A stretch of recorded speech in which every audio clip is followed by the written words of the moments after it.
et des stratégies qui ne peuvent pas être mises sur la place publique.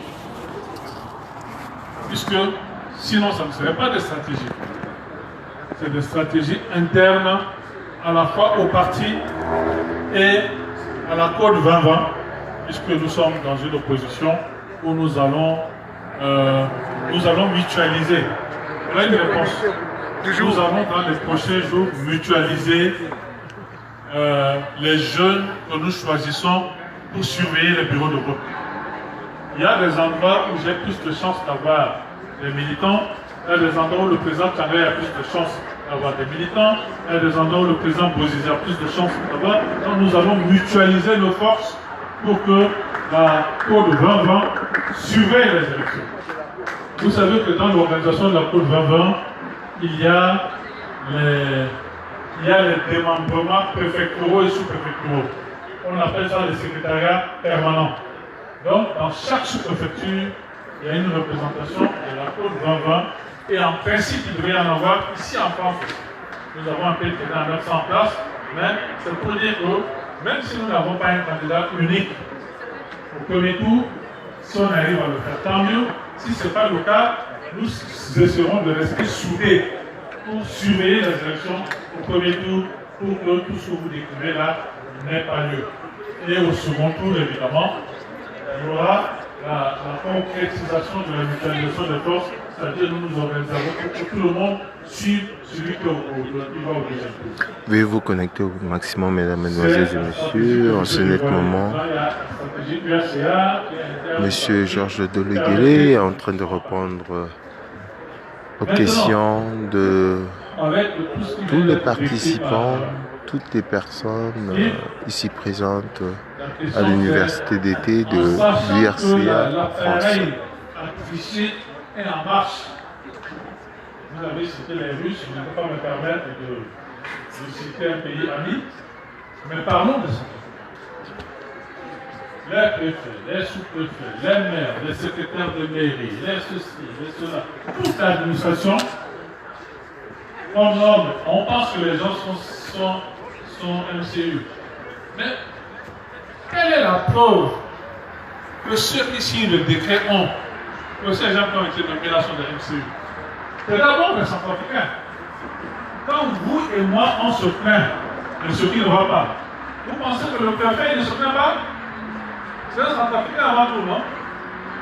Donc, le président Touadéra se trompe beaucoup quand il croit que chaque Centrafricain ait son bien personnel. Et que parce qu'il a signé un décret, alors ceux qui sont dans le décret lui appartiennent. Il se trompe beaucoup. Il n'est que le 10e président de ce pays. Il y en a eu avant lui. Il n'a rien inventé. C'est tous ceux qu'il a nommés là qui vont le faire faire.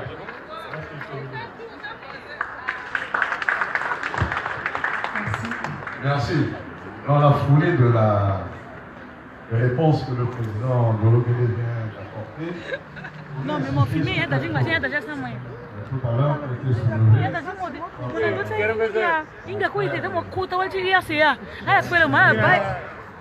On a sympathisant. Coucou biscuit, maman.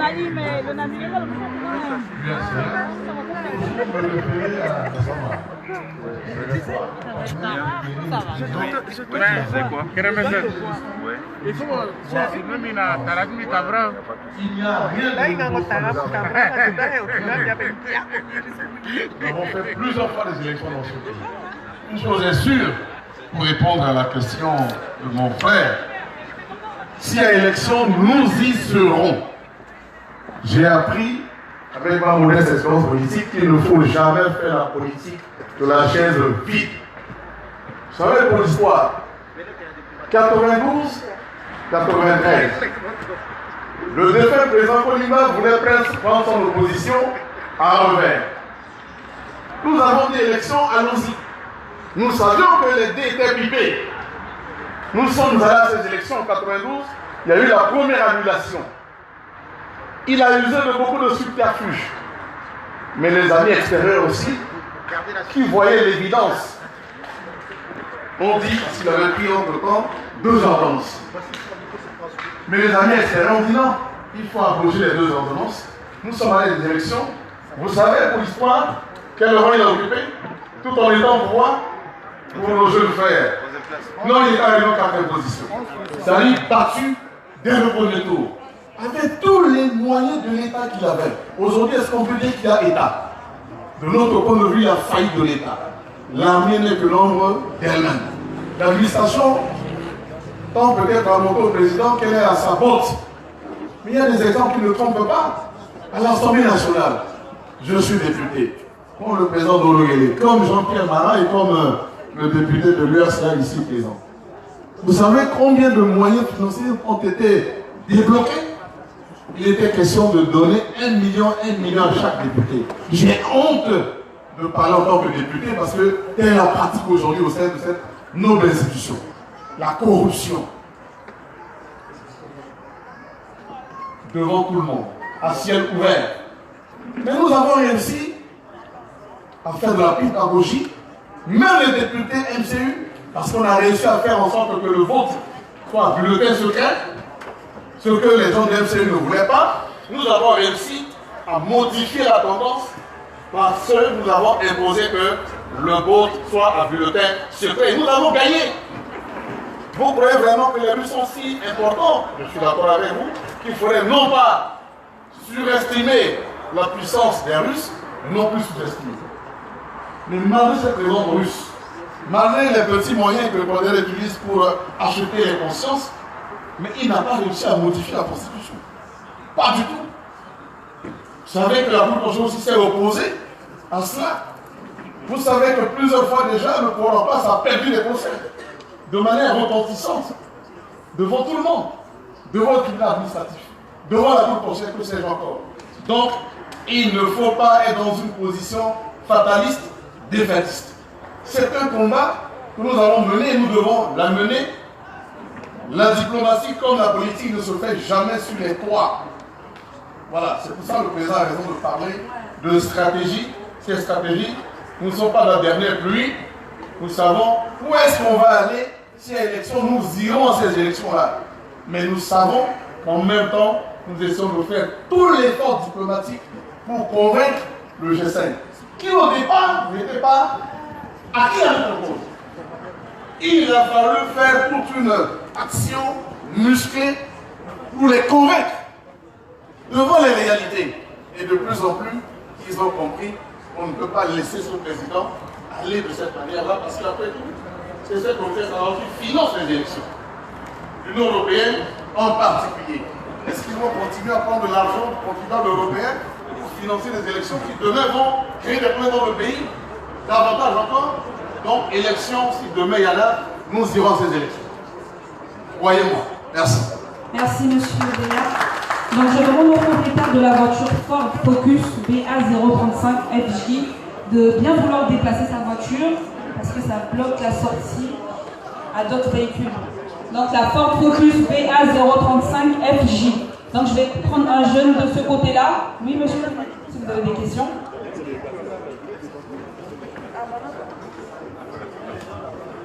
Bonsoir à tous. Monsieur le Président, je voudrais m'adresser à vous directement. Je me présente d'abord, Nathan Kamanji, je suis congolais, mais comme disaient certains grands frères, l'Afrique, n'est-ce pas, c'est un pays dont les pays sont, n'est-ce pas, des quartiers. Alors je voudrais juste d'abord pouvoir vous présenter le futur de la jeunesse centrafricaine, le groupe énigmatique. D'accord? Est-ce qu'on peut faire du bruit pour eux, s'il vous plaît?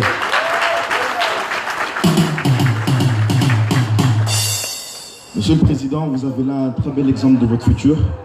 Alors, j'aurais deux questions à vous poser. La première va concerner la diaspora. Ce sont des jeunes de la diaspora. Selon les chiffres, vous savez, en 2017, la diaspora, c'est 67 milliards d'euros investis en Afrique.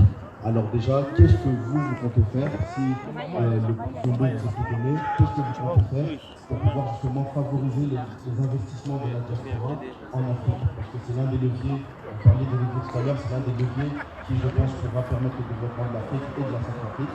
La deuxième question, encore une fois en image avec le groupe énigmatique, qu'est-ce que vous allez faire pour les jeunes de la Centrafrique, les jeunes de l'Afrique, pour que nous puissions aussi, à notre tour, pouvoir reprendre le flambeau que vous nous laisserez, je l'espère. Merci beaucoup. Monsieur le Président. intervention. Donc, je suis un bel exemple de la jeunesse centrafricaine. On va prendre une troisième question. Et puis, oui, Junior Mechela.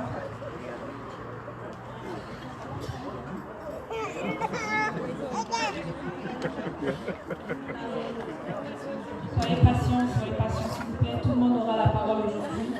C'est le but de cette rencontre. Merci. Bonsoir à tout le monde, bonsoir monsieur le député et candidat à la présidence. Je vais juste poser une seule question parce que je vous ai entendu lors de votre interview à la radio de BDAC. Vous avez cherché en vain, vous avez cherché en vain des opérateurs économiques centrafricains que vous avez pu aider par des financements. Je sais que vous n'êtes plus à la BDAC, mais je sais quand même que vous y avez gardé des relations. Aujourd'hui, il y a beaucoup de jeunes centrafricains, y compris dans l'URCA, qui sont des opérateurs économiques et à qui vous aurez pu venir dans l'aide. Alors, monsieur le Président, en attendant que vous soyez là-bas, dites-moi concrètement ce que vous pouvez faire pour faire de telle sorte que l'économie centrafricaine qui est aujourd'hui au mains des Libanais puisse revenir au peuple centrafricain. C'était ma seule question. Je vous remercie. Merci, M. Mechela. On va demander au Président d'apporter les éléments de réponse à ces questions. Ensuite, on prendra une seconde temps.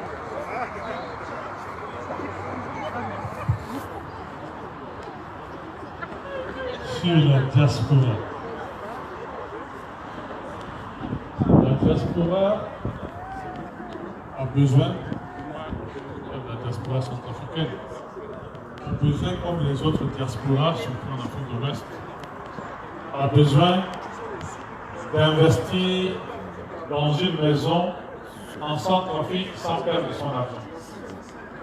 Quand ça a besoin que tout ce qui vit ici en France, ils envoient de l'argent aux parents, l'argent est dépensé, est perdu, ils vont acheter un terrain, ils reviennent ici, le terrain est spolié, il y a un certain nombre de choses qui font que, à partir d'ici, c'est très difficile, soit de faire des affaires, soit d'acquérir des biens dans le pays.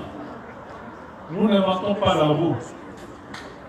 Tous ces instruments existent déjà dans les autres pays. Au Sénégal, en Côte d'Ivoire, au Bénin, au Togo, tous ces instruments existent pour permettre à la diaspora, tout en étant ici, d'emprunter l'argent ici et d'avoir la réalisation dans le pays. C'est ce que nous faisons. Dans tous les domaines, ces instruments existent déjà. N'oubliez pas que ma formation d'origine, c'est banquier. Donc, ces instruments existent.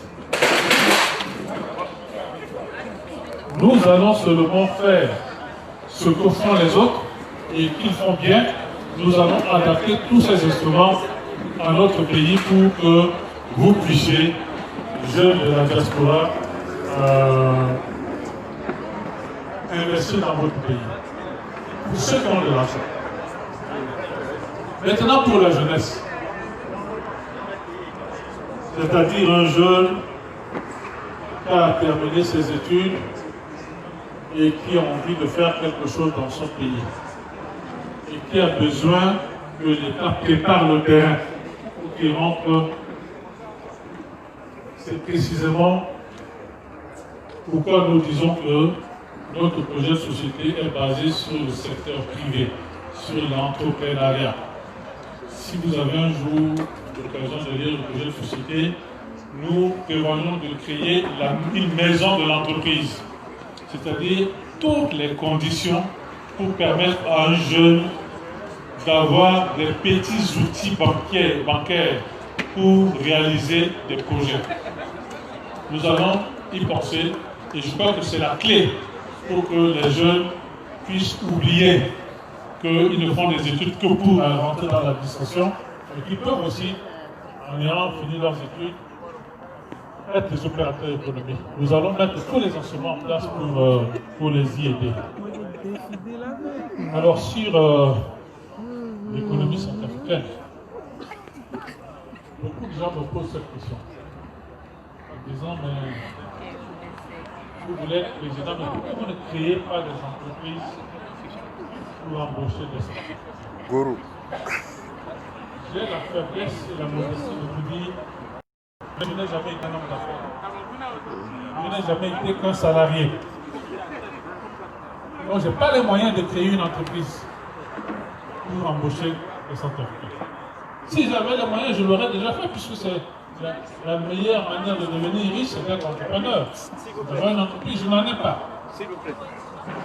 Et donc, n'ayant pas d'entreprise, je ne peux pas embaucher plus de monde. Mais en revanche, je sais faire. C'est-à-dire, j'ai utilisé, j'ai occupé des fonctions qui me permettent de voir comment on fait. C'est ce que je veux faire pour mon pays. Donc, quand on est dans l'opposition, c'est très difficile de réaliser ce qu'on ferait si on était au pouvoir. S'il vous plaît. C'est pour ça que nous prenons notre mal en patience et maintenant nous pouvons arriver là où nous voulons arriver et nous pourrons réaliser ce que nous espérons réaliser. Merci Monsieur le Président pour les éléments de réponse. Donc la voiture, la Renault CY 543 PV. Donc je demande au propriétaire de bien vouloir la déplacer pour laisser passer d'autres véhicules. Donc je vais prendre Monsieur pour une avant-dernière question. Voilà. Enfin. Bonjour Monsieur AGD Kotaku. Comme on dit, Bembe, Kona, j'attends votre slogan. Vous êtes venu aujourd'hui à Paris, en France bien sûr, dans le 77, et je vous présente déjà, excusez-moi, Maclaury Matogo de Génération Doué, membre de Génération Doué bien sûr. Alors, j'espère que votre retour, les ânes et les moutons vous attendent pas à l'aéroport, mais votre barbecue que vous avez fait aujourd'hui ici en France, j'espère que vous avez fait à Obo, parce que les gens de Obo ils ont besoin de ça aussi. Monsieur Benunga, je crois que vous avez dit, et même Monsieur Beya, vous devez porter plainte contre le président de la République, parce qu'il a trahi le peuple. Comme il est dit, et puis j'ai compris dans votre discours, si c'est à refaire, l'accordéon de Khartoum, je crois que vous n'allez pas le faire, parce que vous êtes prêt à découvrir. Vous voulez la paix revienne en Centrafrique. Alors, ma dernière question que je vais poser à Monsieur Beya, comme ça tombe bien qu'il est là, c'est vrai, c'est votre parti qui a pris que Bozizé part en élection, si il y aura l'élection. Mais à 73 ans, il a fait 10 ans au pouvoir. Là, cette question, c'est pour M. Beya. Il est parti, dommage. D'accord, ok. Alors, à 73 ans, Bozizé qui se représente après 10 ans de après 10 ans au pouvoir. C'est juste que je peux pas. C'est juste que je peux pas. Il veut revenir encore au pouvoir. Est-ce qu'il n'y a pas quelqu'un d'autre pour le remplacer? Donc, c'était juste ma question. Merci. Alors donc, merci Monsieur Marc Landry. Donc je tiens à rappeler que c'est quand même un barbecue de l'URCA. Donc on va reprendre aux questions concernant uniquement l'URCA. On ne va pas parler à la place des autres. Donc je vais prendre une dernière question. Oui, allez-y. Donc la parole était aux jeunes. Je suis.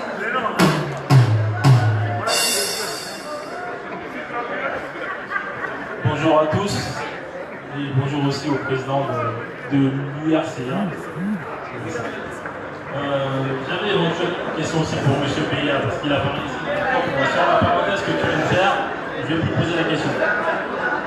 Exactement. Je poserai ma question directement au président. J'ai eu le temps de jeter un coup d'œil sur votre programme en 2015, votre programme politique. Et il y a certains points que j'ai relevés, il y en a plusieurs. Ici, je vais parler que de 2 points.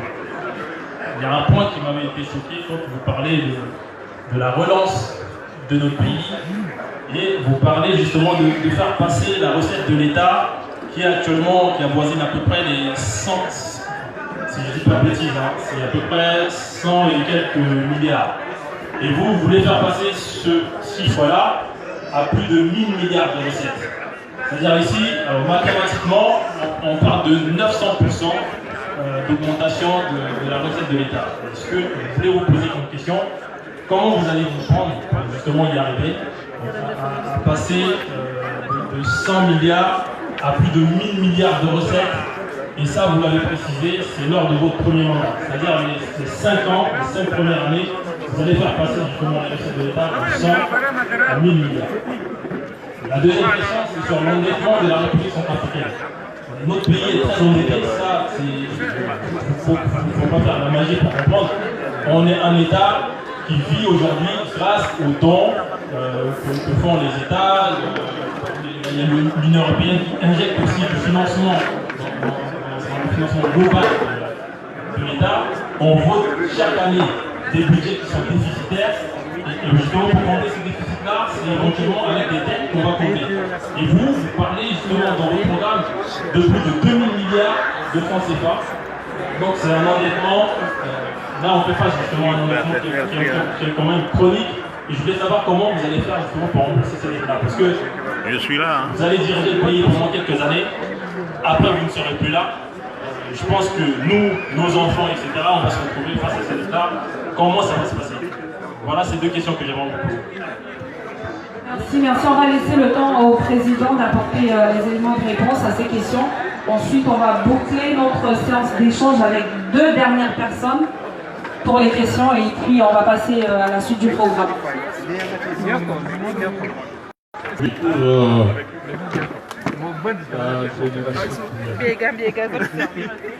Votre question concerne la candidature du président Bozizé.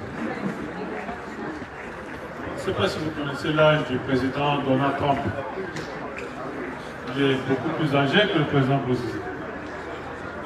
Alpha Condé, plus âgé. Alassane Ouattara, plus âgé.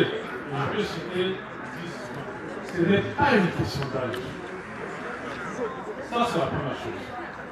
La seconde chose, pour être élu, c'est pas Bozizé qui se vote lui-même. Doit convaincre les gens. Donc vous pouvez avoir 35 ans si vous ne convainquez pas, personne ne votera pour vous. Vous pouvez avoir 90 ans si vous convainquez, vous allez gagner. Donc, j'entends beaucoup dire, mais un vieux saut, elle a du Kingama, elle va jeune. Mais il est quoi jeune là? On vous attend. Parce que moi j'ai besoin de me reposer. Non! Pour devenir candidat aux élections présidentielles, pour atteindre le niveau que j'atteins là, c'est tout un parcours. Ne dites pas que c'est facile. Le parcours, je l'ai fait. Il faut faire le parcours. C'est un parcours de combattant qu'il faut faire. Il ne faut pas passer le temps à pleurnicher en disant « Vous les vieux partez, laissez la place au jeu. » La place est là. On vient arracher la place. Personne ne donne. C'est un discours qui n'a aucun sens. Quelqu'un peut avoir d'enfant à quel âge? Il n'avait pas de parti. Il est venu arracher. Il n'a pas dit les vieux partez, laissez-moi la place. Non, non, non. Il est venu, il a donné un discours qui a convaincu les Français. Les Français ont laissé tous les partis là, ils sont partis le prendre. C'est ça la politique. Il n'y a pas un cadeau qu'on vous fait en disant bon, on se met de côté, venez prendre. Non. N'est-ce pas? Mais il faut faire un parcours. Faites un parcours. Il faut faire le parcours. Ce n'est pas un cadeau qu'on donne. Le bilan, c'est son bilan. Oui, toi, tu juges son bilan, la population juge son bilan, et il a un score. Ou bien? Hein? Donc il faut dépassionner ces choses-là. Il y a une règle du jeu qu'il faut jouer. Jouons les règles du jeu. La seconde chose, c'est sur les recettes de l'État. J'ai été très surpris la dernière fois. J'ai entendu beaucoup d'intellectuels dire, mais Dolo, il est prétentieux, hein? Le petit aura 1000 milliards de doigts. Ça veut dire que vous avez décidé que nous, on est condamnés à 100 milliards. Nous sommes condamnés à 100 milliards, c'est-à-dire à l'extrême pauvreté, c'est-à-dire à être le dernier de la planète. Nous ne sommes pas condamnés à ça. Pourquoi tout autour de nous, le minimum, c'est 1500 milliards? Et nous, les recettes propres de l'État, c'est maximum 120, 130 milliards. Pourquoi? Pourquoi dans un pays où tout pousse pour la forêt, l'agriculture, la pêche, l'élevage, les diamants, on ne peut pas réorganiser le pays pour avoir plus de recettes. Ce que je propose, c'est la réorganisation de ce pays pour avoir de plus en plus de recettes. J'ai fixé à 1 000 milliards, mais même à 1 000 milliards, ça reste l'un des pays les plus pauvres au monde. Nous devons viser plus. La Côte d'Ivoire est aujourd'hui à 7, 8, 9 000. C'est l'agriculture, hein? C'est l'agriculture, c'est les services, c'est le commerce, c'est le secteur. C'est pas le pétrole, c'est pas le gaz, c'est l'organisation du pays, c'est l'agriculture. Pourquoi eux ils réussissent, pourquoi pas nous? Nous devons réorganiser le pays pour avoir plus de recettes. Sinon, ce n'est pas la peine. Si nous n'avons pas d'ambition, ce n'est pas la peine. Maintenant, pour l'endettement. La RCA n'est pas si endettée, on a des ratios d'endettement. Il faut un bon endettement. Si vous voyez tout ce que les institutions de votre monde nous prêtent depuis quelques années, nous ne faisons rien avec. Vous avez raison. Je le dis un jour à l'Assemblée nationale. Quand on vous prête de l'argent et que nous ne réalisons rien avec, que nous détournons cet argent-là, demain ce sont nos enfants qui remboursent. Par contre, si vous réalisez des choses avec et que ça contribue à créer plus de richesse, il y aura de l'argent, ça va générer de l'argent pour rembourser la dette. Mais si chaque fois que vous vous endettez, vous détournez, ou vous réalisez des choses qui n'ont pas de sens, ça sera quand même remboursé et vous compromettez la génération future. C'est pour ça qu'il faut des bonnes dettes. Il faut réaliser des investissements qui génèrent la création des richesses. Ça crée une situation où demain, vous aurez un service de la dette plus important, mais des ressources aussi importantes pour pouvoir les couvrir. Voilà un peu ce que je veux dire. Il ne faut pas avoir peur de la dette, parce que tous les pays du monde s'endettent, et le pays le plus endetté, ce sont les États-Unis d'Amérique. Hein? Mais il ne faut pas avoir peur de la dette, mais il faut de la bonne dette, il faut une bonne gestion du service de la dette. Voilà un peu ce que je peux dire. Merci beaucoup, Monsieur le Président. Donc on a juste fait un petit constat. Il n'y a pas eu de femme qui a intervenu. Donc, Tadji Kodromi, à son maman paix, à son Wanya paix. Donc, je ne sais pas s'il y a des femmes qui ont des questions parmi nous. Est-ce que les femmes sont là et qu'elles ont des questions? Il y a des vieux qui ont des questions. Est-ce qu'il y a des femmes au moins parmi nous qui ont des questions?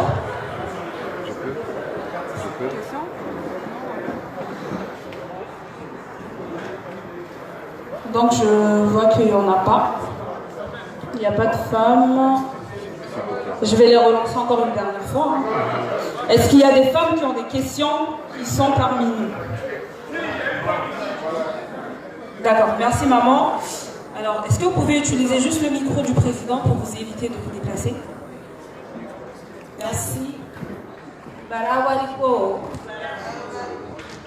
Barawaliko. Merci.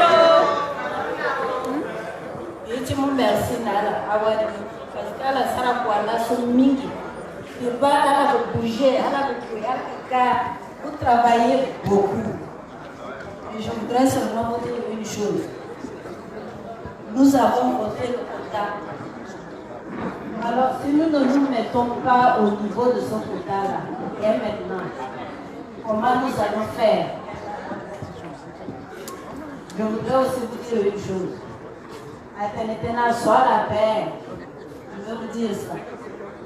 Je disais il n'y a pas longtemps, dans une conférence de présentation de candidature, que de Bria, de Birao à Pawa et de Bambouti à Gaoundai, en passant par Bambari, Alindao, etc. Les femmes ont perdu la notion d'honneur parce qu'on ne la leur donne plus. Les Anturbanais qui sont rentrés chez nous, quand ils rentrent dans une maison, ils trouvent une femme qui a 40 ans, qui a un enfant de 15 ans, une petite fille de 10 ans, toutes ces filles-là deviennent leurs femmes et font des enfants avec.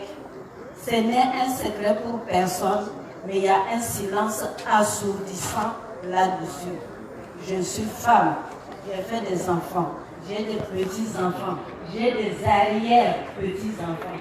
Vous croyez qu'on va devenir quoi? Dans 10 ans, on sera quoi? Avec des enfants de cet ordre-là. Il faut que nous, les femmes, on prenne ça en charge. On dise que ça ne doit pas se faire dans un pays qui a des grandes excellences, que ces excellences-là se voient partout, au niveau de la morale.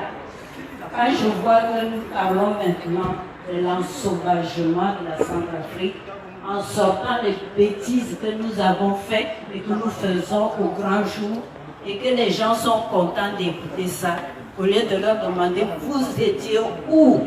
pour qu'on ne le fasse pas, ça me fait mal au cœur. Et si ça doit continuer comme ça, je vous avertis, hein, j'ai plus de 70 ans, je vais me battre pour rentrer dans un gouvernement pour montrer les femmes qui sont convaincues.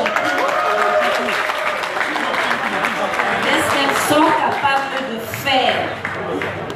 Alors, les femmes, énervez-vous un peu pour faire de la politique correctement aux côtés de vos frères. Je vous remercie.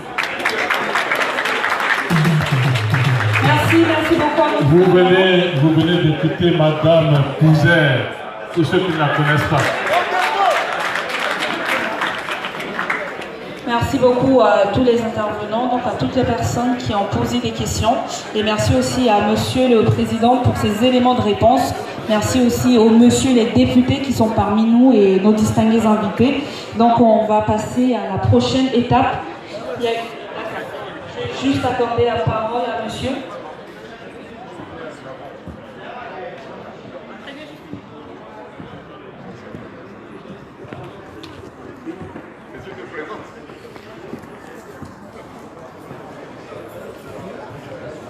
Merci madame.